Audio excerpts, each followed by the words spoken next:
नमस्कार दोस्तों। पिछले वीडियो में हमने ग्रहों की डिग्रियों के बारे में बात करी तो समझ आ गई होगी। अब हम बात करेंगे ग्रहों की उच्च और नीच राशियों के बारे में। तो आप इतना समझ लो, ग्रहों की उच्च राशियां को आप रट्टा लगा लो, लिख लो, टिप्स पर कर लो। सूर्य की उच्च राशि मेष, चंद्र की वृषभ, मंगल की मकर, बुध की कन्या, गुरु की कर्क, शुक्र की मीन, शनि की तुला और ये राहु की जो राशि होती है दूसरी और तीसरी होती है, यानी वृषभ और मिथुन दूसरी और तीसरी, केतु की वृश्चिक और धनु। ठीक है, तो अब हम नीच राशियों के बारे में बात करेंगे। अगर ग्रह है उस नंबर वाली राशि के ऊपर बैठा हो तो वो नीच कहलाएगा। अगर सूर्य एक नंबर पे बैठा होगा जहाँ एक लिखा होगा तो वो उच्च का माना जाएगा। तो अब हम नीच राशियों के बारे में सीधा सा फंडा है, हर देखने वाली बात है कि हर राशि से जो सातवीं राशि होती है वो नीच की होती है।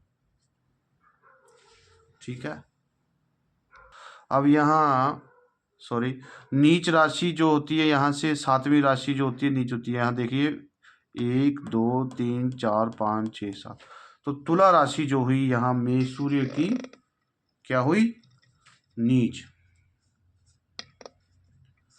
अब यहाँ चंद्र की वृषभ है, वृषभ से 7 नीचे कर लो, 1 2 3 4 5 6 7, तो यहाँ हुआ वृश्चिक, वृश्चिक वृश्चिक।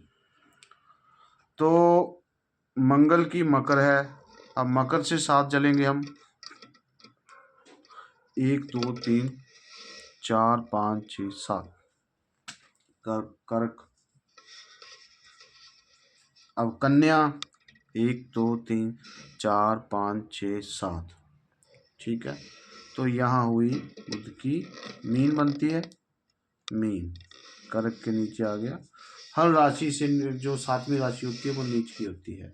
अब चलेंगे हम गुरु की राशि कर्क, 1 2 3 4 5 6 7, तो ये हुई मकर।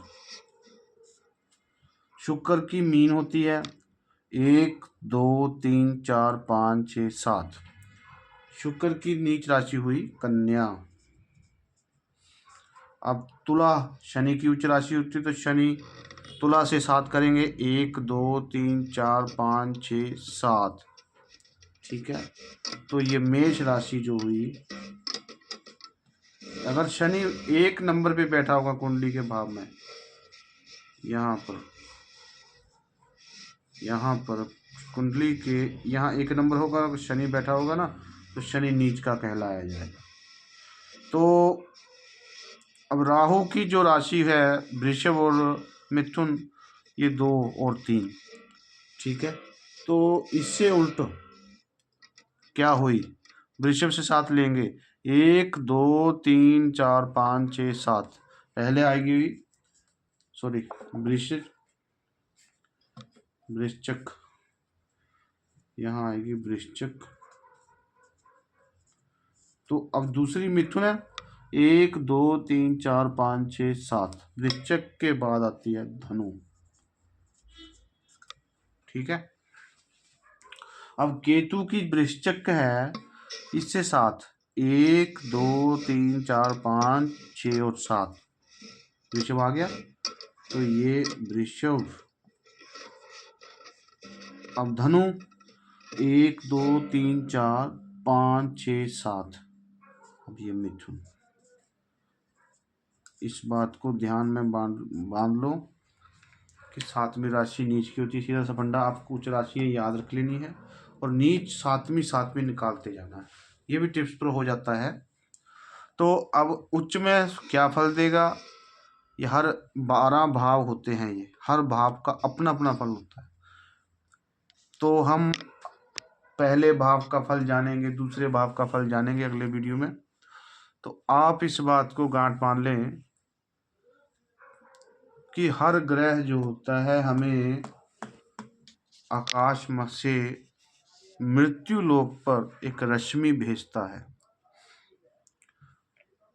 रश्मि, जिसे हम जैसे सूर्य अपना प्रकाश भेजता है ना, रश्मि, वैसे ग्रह भी हमारे शरीर पर रश्मि डालता है।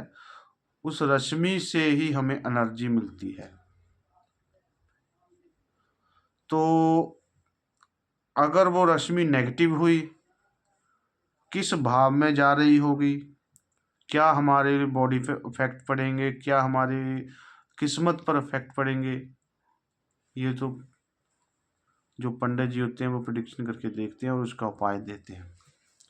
ज्योतिष एक अटल सत्य है। उस रश्मि से बचने के लिए, जो नेगेटिव रश्मि हुई तो उससे बचने के लिए क्या उपाय, अगर रश्मि अच्छी हुई तो उसको आगे बढ़ाने के लिए क्या उपाय, इस बात को हम, ये पंडित जी होते हैं, प्रेडिक्शन से जानते हैं। तो ग्रह जो होता है, हर भाव में कोई उच्च का होता है, कोई नीच का होता है, बली होता है, कोई कमज़ोर होता है। तो सीधी बात है, एक फंडे में बता देता हूँ। उच्च की राशियों में ज़्यादा जो ग्रह होता है बलवान होता है, और जो स्वयं की राशियाँ होती हैं, खुद की अपनी राशि होती है जो ग्रह की, जैसे सूर्य की अपनी राशि मेष हुई 1 नंबर पर, तो स्वयं की राशि में दूसरी श्रेणी में आ जाता है। और जो मित्र की राशि में भी होता है तो उसे तीसरी श्रेणी में कहा जाता है। वो सम भाव होता है, उसको रिजल्ट जो होता है थोड़ा सम होता है। और जो चौथी राशि होती है वो शत्रु की होती है, वो हमें नीच समझे जाता है इसको। तो ग्रहों की उच्च और नीच राशियां होती हैं। इसी तरह से अब हमें जानना होगा ग्रह मित्र और शत्रु कौन से हैं, तभी हम इस बात को जान पाएंगे। तो ये जो आप एक कागज़ पर लिख लो। अगले वीडियो में हम लोग ग्रहों की मित्रता और शत्रुता के बारे में बात करेंगे और क्या रिजल्ट देते हैं ये बात करेंगे। और अब बात आती है उपाय की। कोई जातक बीमार हो उसके लिए एक उपाय है, तो वो शनिवार वाले दिन या मंगलवार वाले दिन 7 तरह की मिठाई ले ले बाज़ार से। वो 7 तरह की मिठाई लेकर एंटी क्लॉक 7 बार उसके ऊपर घुमानी है, एंटी क्लॉकवाइज। तो उसको जब संध्या वेला होता है, शाम का वक्त होता है, शमशान घाट में उसको गिरा देना है, फेंक देना है और सीधे घर आ जाना है। पीछे वापस नहीं देखना है आपको। ऐसा कम से कम 3 शनिवार या मंगलवार कोई एक दिन चुन ले, ये ऐसा करना है।